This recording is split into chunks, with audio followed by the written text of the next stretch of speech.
Hello, my name is Kyle Yeager, and today I will be going over the homework that I assigned to people around the office a few weeks ago, and so now I'm going to be doing a video on just how to do everything that I described, so that way people having troubles with it or whatever can follow this right along with me. So I'm just going to go ahead and get started. I'm skipping past the welcome page, but the welcome page is quite important as there is plenty of info here. It links to all my YouTube videos and stuff like that with tags on when I talk about certain things. But moving on, we'll move right on to sheet 1. So first one is to make the data a table. So I'm just going to go ahead and make this section right here a table by going to Format as Table, and then choosing whichever one I think looks prettiest. We're going to go with this one today. Then, using the sum function, total up all the months per category in a column, in column I, which is this one here, and I have it listed in blue here. So I just wanted a sum function using equal sum. I'm going to bring up this here, and just going to be picking the numbers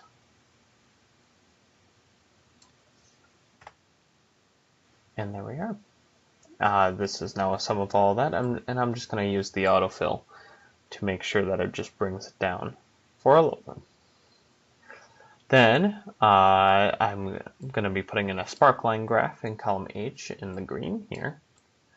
So I'm going to click here, and then it's insert, and then it's line here. Did I say line? Yes, I did. And then it's going to be asking for a data graph. So clicking here, hitting OK. And now we have a nice little infographic here about that. And I just use the autofill again to fill that down. Using a formula, make another table showing the percentile change from the previous month in orange/pink. That's this color down here. And I gave the formula for how to do that. So I'm going to do equals, so that way it starts a function. So we have the new number minus the old number, and parenthesis, divided by the old number times 100. And then I'm going to do that autofill again, so that way basically it just does it for everything. Now here we can use the percentile, but as you can see here, it does do the 5,000. So in that case, we would have to take out that times 100 here. So that way it actually shows 50%, and I'm going to go ahead and make it so that way I can have that 50% here. And then change the formatting of the original data to currency. So I'm just going to go like this and click on currency here. And I'm going to do that over here as well, just to make it so that way it looks the same. Then reduce the decimal place to 0, making 27.00 appear as 0 in the original data. So I'm going to highlight this original data here again. Now I'm going to, I think it's this one. Nope, it's this one. To get rid of all the decimal places, since we don't really need them. We really just wanted the $sign there. Then change the formatting of the percentile to percentage. So I already did that here, and that's where you would have to change that 27. And then now I'm gonna change or merge and center this so that way Kyle's Amazing and Humble Company appears in the center here. Oh, wrong button. Merge and center. There we go. And now this is considered one cell, and it centers all the text within it. Use conditional formatting with top and bottom rows. Highlight the highest value with green fill and dark green text. So I'm highlighting everything that I want here, and I'm going to use conditional formatting.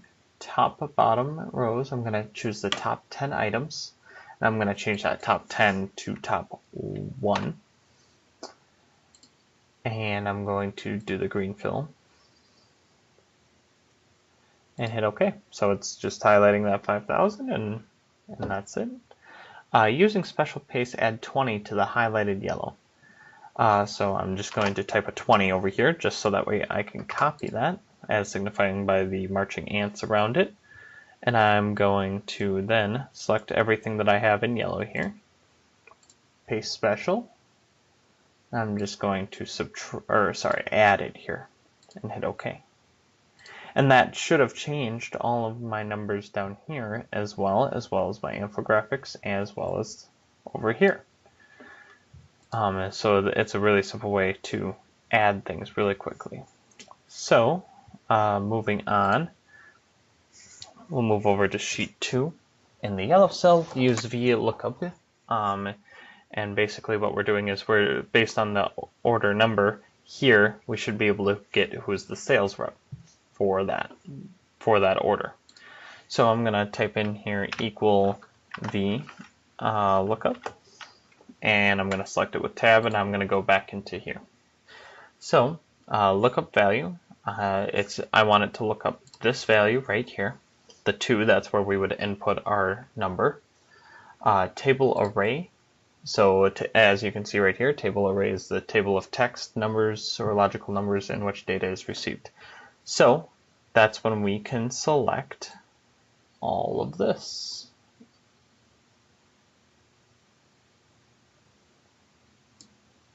There we go. I'm going to go back up to the top here. And then since column index numbers, so now we're looking at 1, 2, 3, 4. So it's in the 4th row, and that's what the column index number is. So there we are. And then range lookup, I believe we put down as false. Sometimes as true, it kind of depends. So now 2 is equal to Nancy Freehelfer. And so if we change that to 9, it changes. So that's how you do VLOOKUP again. And moving on to sheet 3. Using the table below, create a pivot chart and apply the following to it. So I'm going to go ahead and select all my data here. And this is the same table I used before, but it works just the same.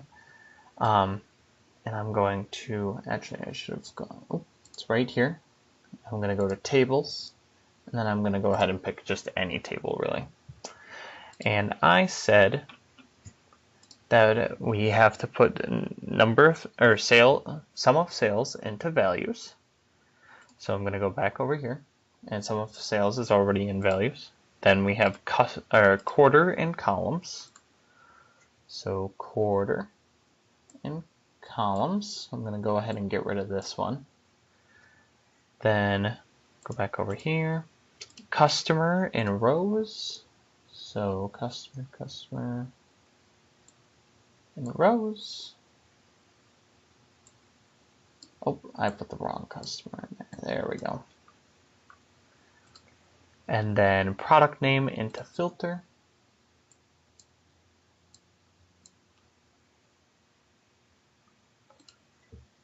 And now inserting a splicer with category as its construct. So over here, we can go over to, is it design? Yep, insert splicer. And what did I say again now? I'm going to cancel out of that. Category. Insert splicer. Category. Click on the check mark, hit OK. And now we can click on these to change our pivot table based on what we would like. And I'm going to go ahead and have them all selected again. And then, let's see. Once everything is, using the name manager, name the cells that contain sales reps. So I'm going to go ahead and highlight all of these, and then go over to our data section, hit the, it's formulas, and name manager. Gonna name it a new one, and like I said, sales rep, and you want to make sure that there isn't any spaces or anything, because you can use these within functions. So let's say instead we did quarter and we wanted to add 1 to it for whatever reason, then it would add 1 to all of them. So we can hit OK here, close, and now if I wanted to go back, and now that I've clicked out a sales rep, I can go back up here, click sales reps, and it selects all the sales reps. So then I had people save it, and then, so I'm going to go ahead and do that. I'm just going to save that onto my desktop here.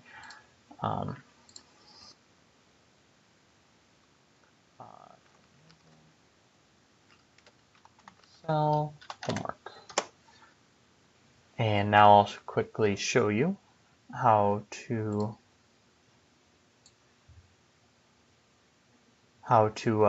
share it. So I'm gonna go over to sheets.google.com, and you will have to log in. And this is where you can import something. So once it loads up here, it's working.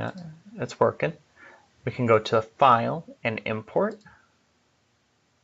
I don't know if I actually clicked on it, but I guess we'll find out here.